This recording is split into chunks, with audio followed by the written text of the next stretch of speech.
മോളന്റെ മകളായ സോന കൂടി നമുക്കൊപ്പം ചേരുന്നുണ്ട്.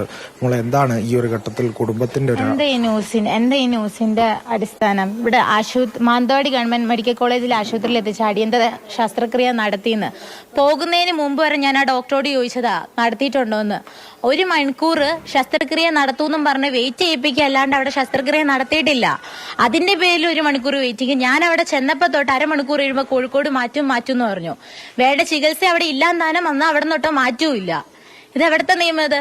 അല്ല, ഇതൊരു മെഡിക്കൽ കോളേജ് അല്ലേ? ഈ മെഡിക്കൽ കോളേജ് എന്ന് പറയുമ്പോൾ കോഴിക്കോട് മെഡിക്കൽ കോളേജും വയനാട് മെഡിക്കൽ കോളേജും വയനാട് ഒരു ജില്ലേന്റെ വ്യത്യാസമല്ലേ ഉള്ളൂ. അല്ലാണ്ട് മെഡിക്കൽ കോളേജിൽ വേണ്ടത് ഒരുപോലെ തന്നെ ഫെസിലിറ്റീസ് വേണം. ഇവിടെ എന്തുകൊണ്ടാ ഫെസിലിറ്റീസ് ഇല്ലാത്ത?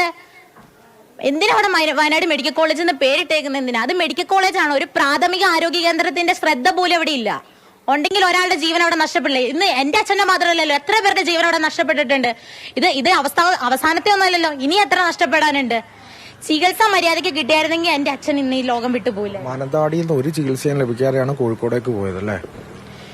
ആകെ ഞാൻ CT സ്കാൻ എടുക്കുന്ന മാത്രം കണ്ടിട്ടുണ്ട്, വേറെ ഒന്നും എനിക്കറിയത്തില്ല. കൊടുത്തിട്ടില്ലെന്നേ ഞാൻ പറയത്തുള്ളൂ. ചികിത്സ കിട്ടിയിട്ടുണ്ടെങ്കിൽ അങ്ങനെ പോയില്ലായിരുന്നു. ചികിത്സ കിട്ടാണ്ട് ആ 3:30 വരെ ജീവിച്ചെങ്കിൽ, ചികിത്സ കിട്ടിയെങ്കിൽ ഇപ്പൊ ജീവിക്കില്ലേ? എന്താണ് കുടുംബത്തിന്റെ ഒരു ആവശ്യം? എന്റെ പപ്പ ഉള്ളപ്പോ നോക്കിയ പോലെ ഈ കുടുംബത്തിന് മുന്നോട്ട് പോകണം.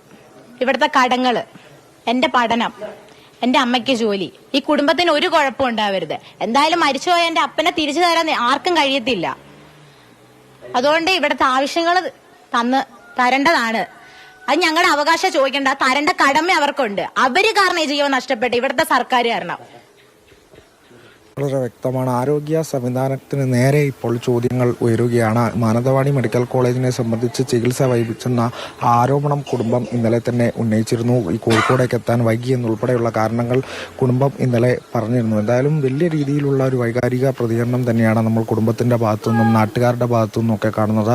നാട്ടുകാർ രോഷം നിറഞ്ഞ ഒരു പ്രതികരണങ്ങൾ തന്നെയായിരുന്നു. അവരുടെ നിത്യ ജീവിതത്തിലുള്ള പ്രശ്നമാണ്, ഏറ്റവും വലിയ ഒരു ജീവൽ പ്രശ്നം തന്നെയാണ് ഈ വന്യജീവി സംഘർഷണം.